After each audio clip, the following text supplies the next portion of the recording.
At T-Mobile, our critical mission is providing unparalleled 5G coverage for when connectivity is mission critical. Introducing T-Priority, America's best 5G network experience for first responders, even in times of congestion. More capacity, faster speeds, better coverage. T-Priority from T-Mobile, built for tomorrow's emergencies, ready today. Discover more at t-priority.com. For qualifying organizations on eligible rate plans, coverage not available in some areas and may be impacted by emergencies. Welcome to a special holiday week edition of the Ankler Podcast. This is Sean McNulty of the Wake Up Newsletter here at the Ankler here on the Jersey Shore, joined in Los Angeles by Elaine Lowe, Janice Min returning, and Richard Rushfield, who was overruled on his request to record the podcast, quote, Katzenberg style on Christmas Day. Richard, you've been living too long in your 90s podcast, man. Come on. Well, what better day to way to celebrate the holidays than a little talking about earnings reports and EBITDA under the tree, and give you a good Australian sports story for you, Richard. I have plenty of stuff in the stocking for you. Gather the family around, talk about the Vince Sinclair succession. That's right. Yes, of course. Totally, that's gone. And what more do people want to hear? All right. Good to see you all. And if there's any more twisted Christmas holiday video style videos from reality TV stars that come out, we will not be discussing it this week. But or any more smear campaign lawsuits, Janice, they'll have to wait, I guess. This is like, for a town that supposedly shuts down the Friday before Christmas, we're not doing a very good job here. This is like what the Iger coming back around Thanksgiving was for media nerds. This is like for the cool kids or something, this Blake Lively situation. Well, okay. So I think you do this because you know that the runway is clear. You're going to own the week. That it did. Yeah, it used to be you would never do it. Friday before Christmas. Saturday. Saturday, right? Saturday before Christmas. But I want to point out, Sean, the reason I am here today is because in our staff meeting just before this, I said, are you all going to talk about Blake Lively and the Justin Baldoni situation? And you're like, no one's going to care by Friday. That's an excellent impression of me, Janice Min, by the way. Yes, that's stellar. It's fully accurate. Yeah. And I said, Elaine and I, as the females representing, we're like, no, Sean, no one wants to talk about DAZN like you do. First time I learned that's how you pronounce that. Yes, apologies to our Australian listeners right now, by the way. So I hear you people, all right? I fought for you. I got shot down, guys. The big headline for me was it's not pronounced DAZN, but okay. That's Elaine's big takeaway for that. I don't know what I know what DAZN is, but I don't know what DAZN is. It's a global sports streaming service. I'll leave it there.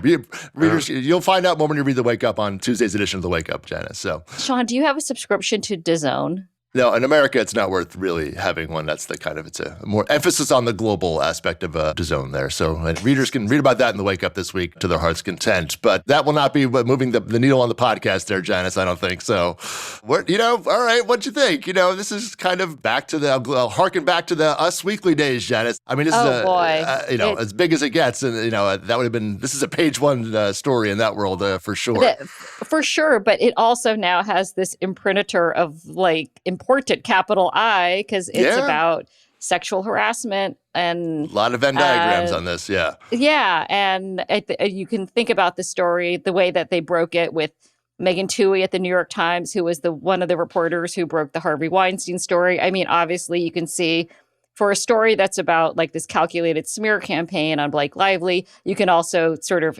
intuit the calculation behind why they picked this reporter, why they picked the day, why they picked the New York Times.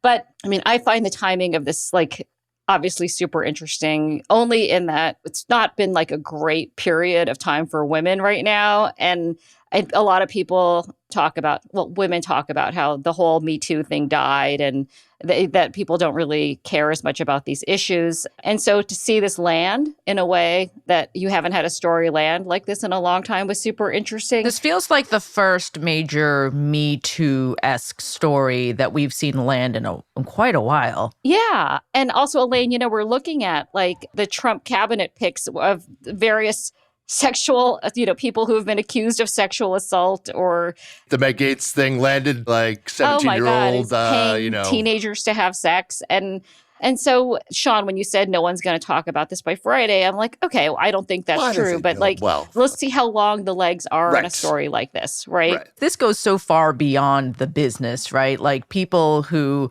are either fans or not fans will have something to say, something to weigh in.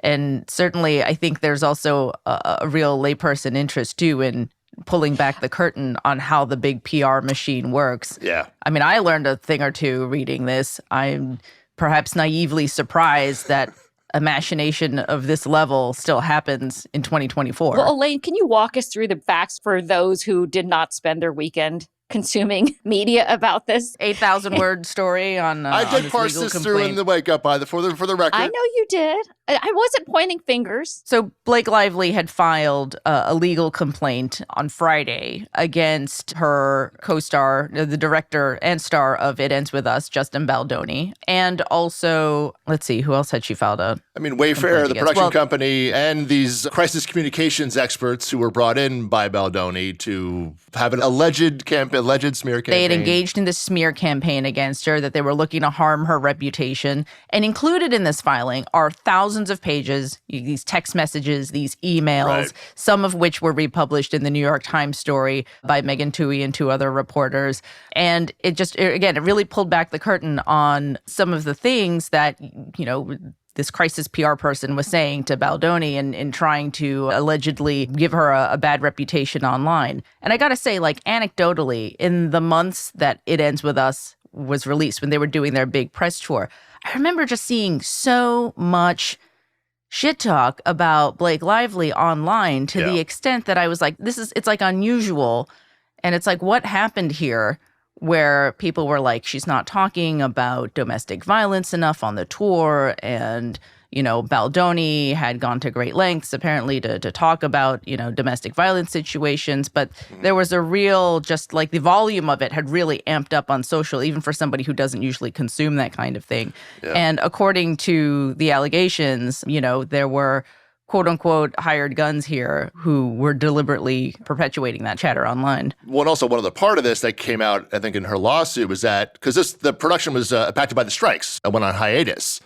Right. So between that time, there was this big powwow meeting between Lively and reported Ryan Reynolds was there and other Wayfair, and they installed a full-time intimacy coordinator, and they put in specific. This is again all part of the lawsuit. It's not proven or whatever it might be, but that things were agreed to, that he would not mention that he was, quote, speaking to Blake's dead father and mentioning his former porn addiction and like things he could not talk about with Blake and anybody else on the set, like, which is Janice. That's back to more the Me Too of it all. It's like, this is what was going on before they shut down. Like, that's like out of the 70s or 80s or something, like that kind of stuff. Totally. Yeah, and some serious alleged sexual harassment Yeah, claims as I mean, well. that's- Well, yeah. that he was walking in on her naked when she was dressing. I mean, like, really crazy And stuff. toning down the sex scenes she didn't agree to. And I couldn't add in Yes. more sex scenes and stuff. And, which is, like, really, bro? Right. It feels very like a 1970s on set of a, B movie or something, or probably an A movie at the time, actually. Well, but yeah, it's pretty crazy stuff. But Elaine, explain the role of this junketeer, this interviewer who. Right. Then there was this aspect. Yeah, right. Yeah, I think we all saw or had seen some glancing mention of this at the time, that Blake Lively had done an interview where she was quite rude, or it was perceived she was quite rude to this junketeer. A junket someone who- interview, right. A junket interview. Yeah. So I have not seen the 2016 interview myself, but it's on YouTube. This Norwegian entertainment reporter had posted it according to the story. Again, haven't seen it. Apparently Blake Lively had, quote, snapped back when this reporter had quoted on Lively's baby bump and, quote, remain testy for the rest of the conversation. And this video is now circulating on YouTube under the headline, The Blake Lively Interview That Made Me Want to Quit My Job. And that was sort of brought up as part of this, so-called smear campaign. And just to bring it all full circle here, just to tie everything, that reporter is the same one who sued the HFPA, claiming that she had been denied membership and her lawsuit kicked off The whole. The LA Times investigation into the Golden Globes. And there's just a piece on her in October, right, Elaine, in the Times or something you found? Yeah, there was also a feature on her in the Times about her cringe-inducing interviews. Yeah, like, Junketeer. She had one I was in that world for a while. The Junketeer interview is trying to hold your own there as a celebrity some days with some of these questions you get from people. And, you're kind of held captive there while you have to get their 5 minutes of Listen, whatever we've all been questions. in the TCA ballroom in Pasadena hearing exactly, some of make these your own questions. analogy there. So we can kind of have a gist about that, but that was a part of it. Yeah, just a lot of elements here, Janet. Just like, I don't know. It's just like this is still going on. And the smear campaign or alleged smear campaign, this is like still kind of, that the era of the power Hollywood publicists, this would be crushed or things along those lines. Like there's still this layer of this industry. Well, it's a little like, what it reminds me of, Richard, is like Anthony Pellicano, right? That you can kind of have this sort of ability to The fixer, right? the fixer. You can go after somebody, but with all these new tools we have today, Right. you don't have to leave a dead They fish had a on digital someone's- guy on this one, Janice, that was brought Yes. in, yeah. Right. Well, Janice, how does this compare to some of the stuff you've seen in the Us Weekly days? God, I mean, this is like, so remember when I was editor of Us Weekly, which was in the aughts, there wasn't social media. There were like budding blogs, but they just weren't, they didn't have quite the power that social has today. Remember there was like Perez Hilton. It's like Press Hilton, right? Yeah. or like and Ain't It Cool TMZ. News or something for movies or something like that. Yeah, I would say TMZ was the place you could go to if you wanted to leak something that was unflattering about someone through like a legal document or a video or something. And this is a level of organization that seems so like 2024. It's like the ability to, like social media is totally like the Wild West. And we know that some ginormous percentage of these accounts are fake. And the ability to manipulate social media has been obviously a big part of every election in recent years. So this is kind of just using those available tools. I think what's probably similar is that about this story compared with all celebrity stories really throughout time is that that with Blake Lively, when the movie came out, and it was the same year of J-Lo and some other female stars where people just like love to hate them, right? And they just like, it became like a sort of sport for people to talk about how awful they were. So I think that is, for better or worse, like an evergreen. And I think to know that there was this machinery behind what we were consuming on this story is probably worse than people could imagine of what's going on. It also makes you question, news is not having a great moment, but also probably makes you question the validity of a lot of things, a lot of narratives that are put out there. Oh, this Right. does nothing to help anybody trust anything they're reading online or anywhere, right? I mean, it's like No. there are some things where I'm like, oh, it's like conspiracy brain stuff. And then you see a story like this and all the trouble and machinations that went into creating an alleged online digital smear campaign. And it makes you go, oof. How much Where else of is what this I'm happening? reading and Right, what I'm yeah. seeing, even though it seems to appear No, to be there's- happening en masse in all this massive Just social by media comments, is happenstance, actually right. coming from one or two sources, perhaps. Yeah. Well, I'm curious because I use almost no social media at this point, but That's a good life choice. Yeah, it's a I'm- very- I'm, it's I'm a very close to you, very- Janice. Spencer account, Yeah. LinkedIn. Yeah, exactly. But you know how in all the Me Too stuff, when people were getting accused or women were coming out and speaking about their experiences, a whole slew of celebrities would jump in and be like, I'm with you and like, I support you. You're so brave. Has that happened on this one? I did see Amber Heard came forward, who was, because again, one of the key players in this crisis comms person brought in also rep Johnny Depp and that whole thing. So I saw Amber Heard has joined the cavalcade, and her co-stars and like Sisterhood of the Traveling Pants have voiced support. Colleen Hoover again voiced broad support, not necessarily addressing Baldoni, but like, so at least the people involved here, Janice, were a bit. But There was very public social support from Paul Feig. yeah, they're directing Simple Yeah. Favor and the sequel they're doing right now. So yeah, Definitely some of that. not the coordinated sort of mass support that you would typically have seen maybe like 4 years ago. And we'll see. This is still Early days. rolling out here, Janice. So, I don't even know where to end on that one. But it is the end of the year, so time for reflection, Janice. Beyond this, of course, to take a little bit of stock. But Richard, you've been doing this in your Ankler 100, of course, looking back at some of the finer moments of the year, and I recommend you all check that out over at theankler.com. But looking back and ask you all for what, I'll even say, 3-4 years from now, whatever it might be, looking back on 2024, what do you think is going to be the thing that stands out? Richard, well, I'm going to give you the floor here to start. So the big thing for me for this year, the change that will be remembered is I'm looking at a story written on The Ankler by Ashley Collins back in September about the production flight from Los Angeles. And, along with that, there had a lot of statistics, including the fact that production had plummeted by half in 3 years. And I think the collapse of Los Angeles as a shooting destination is, for me, the biggest story. And it was in my series about the actors, Anna Lamadrid, a actress and coach, who said point blank, this is no longer a profession that you can survive in. That we've warned, we've sounded the alarm, we've said this is coming, and now it is here. You could not live doing much of basic production work and basic things in Los Angeles anymore. And this was the strikes that came either didn't address these problems at all or made them worse. Right. And I think we have to look back on them and say, in the face of this catastrophe, what the hell was that 6 months about? And entertainment will go on, and Hollywood will go on as basically the banker that writes checks for people to do things around in the other world places, elsewhere. Yeah. And there'll be, if you're a British actor, if you're a Canadian actor, if you're in or Hungary, Atlanta, or anyway, exactly. Yeah. Yeah. But the last week I've talked to a lot of, I talked to one CEO who said that they hadn't filmed a movie in Los Angeles since the 1990s. Was how long it's been since. And I asked him how much is the difference in budget between filming here and filming in England. And this is England, which is a developed country. It's not Malta. Right. Or this isn't Bucharest or something. And they said typically about 40%, which is not 40% on your budget when you're just trying to scrape by and put the numbers together to make this look like a profitable project. That's not an amount you can ignore or just write off and say, like, oh, well, people will get to stay at home, so it'll be a little more comfortable for them.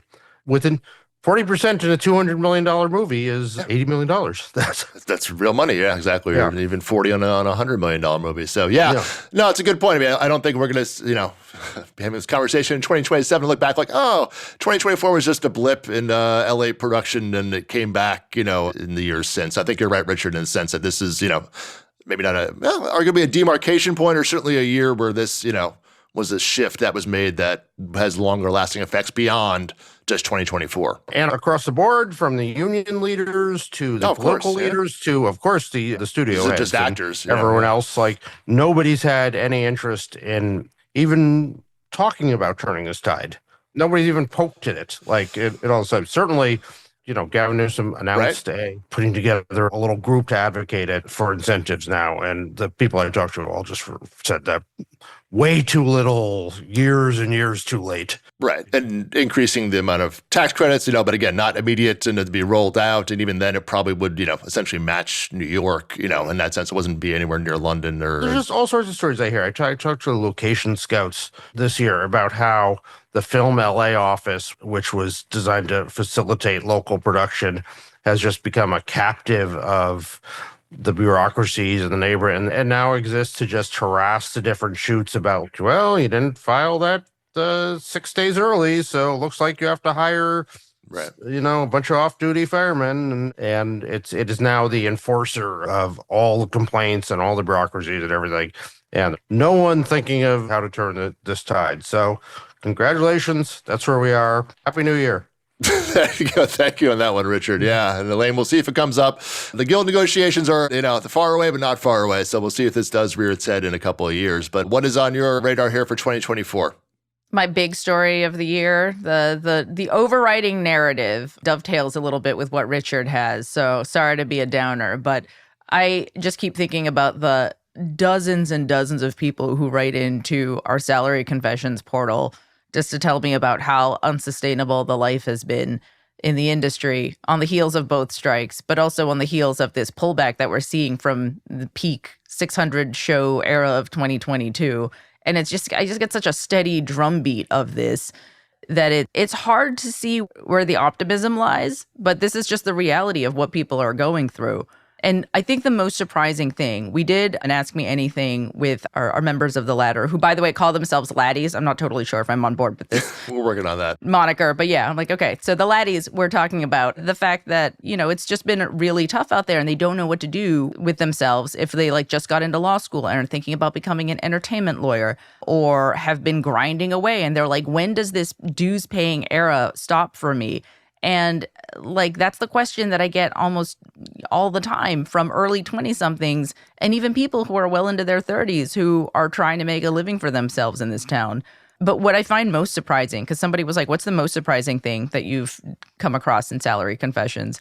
And it's the number of high earners. And we ran a story on this earlier this year, but it's the number of people making $300,000, $400,000, $500,000 a year who only feel like they're just scraping by and they've sort of made it and been able to sock away enough for themselves for retirement, and they just got the end of when the getting was good before the door closed behind them, or look out to the next generation and are like, I don't know what comes next, right? I'm glad I managed to get mine, but I don't know what comes next, and I'm worried about the next generation. Yeah. All right, Janice, you have a ray of hope for us? You have a little sun glimmering behind you right now, so the halo is yours. Yeah, thanks for the downer conversation, Sorry. guys. Sorry to be a Debbie Downer. But I think, Elaine, this line you wrote during the year at some point, I think it was from you, where you said Hollywood is increasingly becoming an idea and not a place. And I think Ashley wrote that. Yeah, Hollywood's more state of mind than, than a place, Ashley. and it's so true. It's true, but I have to say, I think some of my favorite stories of the year were the ones where we talked about how people are doing workarounds to try to take control in a way that you can of your own destiny here. And so part of that is, I would say, Sean, one of the stories of the year continues to be YouTube and its march into living rooms, but also how people are looking at YouTube differently, not as sort of an opponent or a foe, but rather a means where they can own you can own what you make. You don't have to rely on gatekeepers whose taste you don't trust. And you can start to actually make money on YouTube, and you can create what you want to create. Nicole Laporte wrote a story for us about the boom in spec scripts that I felt like came just in time. It was like, oh, wow. So all this doom and gloom people feel about Mission Impossible Part 7, Part 2, or the sort of sequel, the big IP fatigue that you're seeing original scripts being bought for huge amounts of money, harkening back a little to the 1990s, which was one of the greatest decades for movies. And that, I do think, and you were hearing this at the beginning of the year, and I think we're starting to see it happen, where you will see this sort of sclerotic, predictable machines of the studios and big streamers are going to give way to the rise of independent studios and breakout original stories. And that has happened. Every great period in entertainment, the 90s, the 70s, they were always preceded by a really crap decade of cringeworthy, eye-rolling, groany kind of corporatized entertainment. So I think we are embarking on that era. The distribution might be different from what we have seen, right? But you can look at even Anora, right? This movie from Neon as an example. Anora is going up against Gladiator 2 potentially for Best Picture if the gods, make that happen. But anyway, so I feel like a year from now, there will be creative ideas, things out there that will take people by storm. Richard always says this, you just never know where the next hit is coming from. And you can try to engineer one, and it most times will disappoint you. And they almost always come from outside the studio system. Something happens somewhere else, and then the studio system co-ops it. And I want to just raise something else that was written about last week by Katie Rich, our awards editor. She had interviewed the screenwriter of Challengers, Elaine's favorite movie. But Challengers was a spec script. And it was interesting and new and different. Totally. Yeah. And so the writer, whose name I know. Justin Kuritzkis? Yeah, is that how you pronounce it? Yeah. His story was sort of fascinating in that he was a playwright, but he was saying, I called myself a playwright, but my W-2 at the end of the year revealed that I was like a, waiter and bartender. And then then the spec script ends up in the hands of Amy Pascal and then Zendaya, and then boy, my pronunciations are going to be mangled. Luca Guadagnino. Okay, thank you. Who then they make this movie. So from final draft of his script to production was a 6-month period. That's like the kind of Wow. Cinderella story that people need to hear and prove that, and it proves that this can still happen. It's the rag to riches story we need right now. Yeah. And another thing I learned in Katie Rich's story is that he's actually married to Celine Song, Of past lives. who directed Past Lives last year. So anyway, they were like this fairy tale, high quality Oscar-y couple now that were not probably thinking this could never happen to them a few years ago. All right, there's some optimism for you. All right, well, I'll end it on a business note because that's really where I land on it. DAZN. Janice, hope you're sitting down for that one, exactly. Is Spinco your big story of the year? Well, kind of, yeah. So there's two elements. This is the year cable TV died. Everybody was asking Agreed. for 15 years. This thing is going to this is the The obit has been pre-written, but I think it was published this year. It was published in 2024 between $15 billion being written off and Spinco happening. I'm like, everybody was wondering, when does this thing collapse? I'm like, 2024 is your answer. There's, so. Do you think people just didn't think is this like climate change where people thought this is going to be someone else's problem down the road? Did they think Yeah. Oh, it's to kick the can down the street. It's just that this is the, come home to roost. Pick your analogy here. It's like we all knew it had to happen at some point, Janice. Just no one wanted to be. It's like a hot potato. Not on my watch. Not on my watch. Right. But it's on. If you're on watch right now, it happened on your watch. So that question has been answered. And one final note of, I guess we'll call this optimism, but this is the year advertising has risen from the ashes between the Amazon and the ad tier and Netflix going ad tier and now becoming a sports powerhouse. Why are they doing that? Because they want to grow their advertising business. So, oh man, is that the best we got this year? Advertising's back. It's good for jobs, Elaine, other things. It's like this is a big look. This was the backbone of the industry. We lost it for 7 years, 8 years. When it was like, no more ads, you can stream all you want. And it's like, now it's like, oh, wait, we have to pay what for it? The realities have come back around and advertising. This is the year that advertising has made its big return, like it or not. And this is what TV was. It was advertising supported, It's just now you have the option to pay. If you don't want to pay for it, you now have an option where before you did not. That's the one big differentiator, Elaine. I'm cheap, so I have welcomed our advertising overlords back into my family home. Everybody, this year. Remember the 80s was just like this big uproar. So anyway, those are my two themes from the year for 2024. So a little more, I'll call that optimism as well. So God forbid. But anyway, well, coming up next, we're going to round out the Holiday Week podcast with something called a blind Christmas movie ranking, something I have no idea what this is, but Casper, who supervises our production of our fine podcast here, has assured me it's a surefire hit, going to be gangbusters. So come back in just a moment and find out what our favorite holiday movies are over several decades throughout Hollywood history. We'll be back in a moment. Hey, Fidelity. How can I remember to invest every month? With the Fidelity app, you can choose a schedule and set up recurring investments in stocks and ETFs. Oh, that sounds easier than I thought. You got this. Yeah, I do. Now, where did I put my keys? You will find them where you left them. Investing involves risk, including risk of loss. Fidelity Brokerage Services, LLC, member NYSE, SIPC. Hi, I'm Ashley Collins, and I write the Dealmakers newsletter for The Ankler. Dealmakers guides readers through the intricate workings of lawyers, agents, and bankers, with insights exclusive to The Ankler covering the fast-changing state of deals, film finance, M&A, and the new frontier of AI law. I also interview some of the biggest names behind the industry's headlines, the people moving the entertainment industry forward, one DocuSign at a time.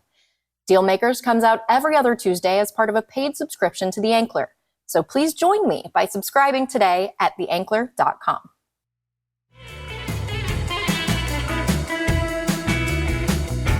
All right, coming back in, it is Christmas week, holiday week. It's time for something called the Blind Movie Ranking, which the podcast Casper oversees the production of our podcast here, has assured me will make sense. You look so comfortable giving up the reins, Sean, right now. Well, listen. All right, Elaine, come on. Ms. Pop Quiz over there? All right, exactly. The unknown. See, now the tables have turned. Exactly. So the rules are a blind ranking. It's for Elaine and Richard and Janice. We'll be given 10 Christmas movies from our producer, Casper. We will rank them 1 to 10 before knowing what the other ones are. So you have to put a number on them as soon as I give them to you. So you could have a one back coming in that you may want more or not. So we'll see where this goes. All right. First movie is Die Hard. Richard, what do you got? 1 to 10. 1 being highest, 10 being lowest. Where's Die Hard fall on your list? 2? Wow, number 2. Oh, it's a Okay. good movie. Okay, fair enough. Elaine? Without getting into the whole is this a Christmas No, movie we don't have debate time for around that Die today, Hard, no. I'll say 5. 5. All right, Janice, where on your list? Have you seen Die Hard, Janice? I've seen it. Oh my God. Okay, that's a fair question. Oh my Come God. on. Number 3. Number 3. All right, I'm putting it at 9. All right, there we go. What's next? Elf. All right, Richard. 3. All right, Good Elaine. movie. I'm going to say 2. It's a modern classic now. All right, I just watched that on Saturday. I'm going to put it at 4. Janice. Never seen it. That's the one? Wow. This is Someone going to you've never reveal seen? terrible things about me. Keep going. Podcasts at theankler.com. Okay, next movie. The Thin Man. Oh, it's Richard. All right, this is number 1 on Richard's list, I think. Oh, I mean, The Thin Man's very good. I don't know how to compare it here. Sure, give it. I never thought of it as a Christmas movie, but sure, give it number 1. Sure, Elaine. See, I don't think of this as a Christmas movie, so I'm going to say 9. All right, what I give Die Hard, 8 or 9? Yeah, I'm just going to put this at 10 for me. Janice? Never heard of this movie in my life. There you go. 10 next to me. All right, what's next? Home Alone. Richard. 6. All right, Elaine? 3. 3. Okay, up on the low household. All right, Janice. I would say 2, even though it has violence that would never be accepted in a kid's movie today. It can only be made in 1990. Yeah, Completely. exactly. Okay, I recently watched Home Alone for the first time. Since I basically watched it as a kid, I showed it to my kids, and Right. I was just like, I don't remember everybody being so rude to each other in this movie. Some down. Well, it's very high on your list, though. There you go. That showed up I mean, well. it's a classic. Come on. It is. All right, I'm going 6 with Richard on that. All right, what's next? Love Actually. All right, Ooh. Richard. 10. Wow. 12. Them fighting words. Oh. Okay. Elaine. 4. 4. I'm going to put this at 3 for me. Janice? I mean, it's such a, you're being manipulated the entire time with this movie. Really? But, Yes, dot, I dot, would dot. say 5.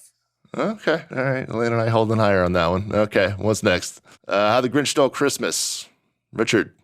The Jim Carrey version, I should say. Yeah, I've never actually seen that one. I don't think I've seen it either. I'll say 7, but yeah, for no sight other reason. unseen. Yeah. Elaine? I'll say 8. Yeah, I've 8 or 9, whichever one I didn't give Die Hard to. I'll put that there. So, Janice? I mean, I saw this. I have no memory of it. I would say 9. All right. There you go. What's next? Charlie Brown Christmas. We're putting a TV special in here. So, Richard? I don't know what slots I have. I've forgotten what numbers I know, I have too. See, So I'm just writing gotta- mine down as we're yeah. going. You have a number 1 already. Elaine, Richard. it's so on brand for this whole podcast right now. Elaine's written them Do I down. still Richard have- has no idea. If- I'm if- kind of in the middle. If 3 is still open somewhere Okay. in the Fair upper enough. half. All right, Elaine. Ooh, I'm tempted to make this 1 just because it's so classic, Yeah. but I'm going to say 6. Wow. Okay, 1 to 6. I'm reserving okay. my number 1 spot in case something better comes along. Okay, so, all right. Janice? I would say number 1. I love a go. melancholy Christmas movie. Nice. But yeah, Love Actually was down there. All right, anyway, I would put this at 2 if I haven't put something on 2 yet. So that's where I would go on that. So soundtrack alone puts it in top 5. So, all right, what's next? Gee, we're going with Richard. This is a very Richard-friendly list. White Christmas, 1954. A nice movie. It's not a great movie. I'll say. So, 7 or 8. Elaine? This is a 10 for me. The 10, yeah. All right, Janice? I've never seen it. Yeah, I'll put it as 7. I don't think I have a 7 yet, so that would be same for me there. All right, what's next? Christmas Story. This is a controversial one usually. All right, Richard, what do you got? 7. What's left? Somewhere in the second. Yeah. Somewhere Bottom 5? I think the top 5 is filled up. So somewhere in the bottom 5. Wait, I don't even know, Okay. what is this movie? A Christmas Story? From 1983? The movie that's on Christmas Day on TBS and TNT 24 hours, Peter Billingsley. You'll shoot your eye out. I have Nothing- no wow. idea what this movie What is. is The one with the kid with the glasses. I think I need to resign today from the Ankler.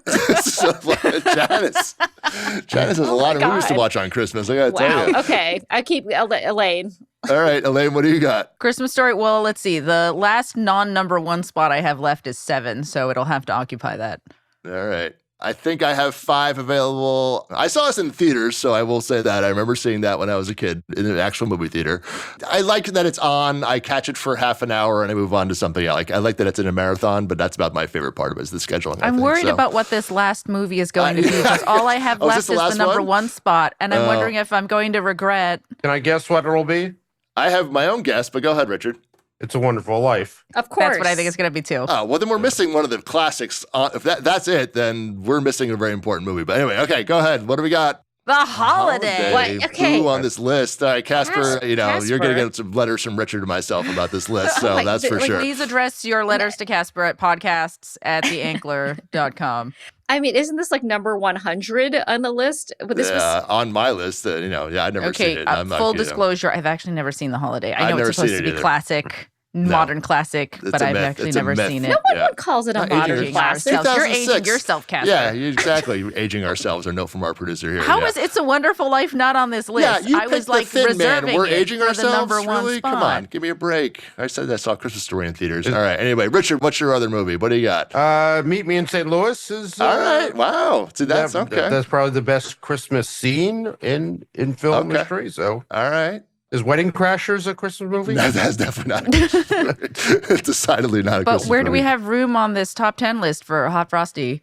I mean, no Netflix classics on this, sadly. No, that was this time next year, right? It'll be Lindsay Lohan and Lacey Chabert will be dominating. Yeah. Oh my God. In another 10 years, yeah. All right. I think Strays has a Christmas. No, Strays is not. Oh my God. A Stray's Christmas would be Richard's sequel. Your ability to insert Strays into any conversation is the true Christmas gift. It's a Christmas movie. Yeah. You watch it on Christmas probably, yes, but that's about it. But no Christmas Vacation?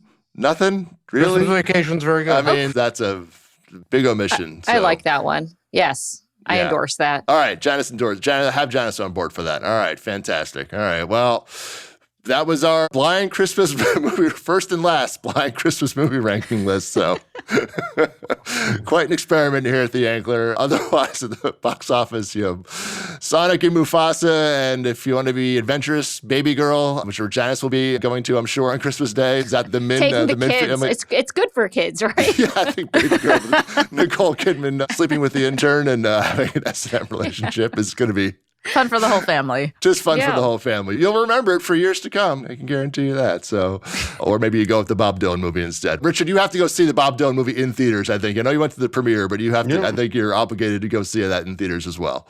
All right. I'd be happy to see it a second time. There you go. I may go do that with my mom over the holidays. So we'll see. Anyway, of course, you can subscribe to all of our fun here at The Ankler and get all the newsletters and podcasts over at theankler.com. Follow on the socials at The Ankler at a hoppy.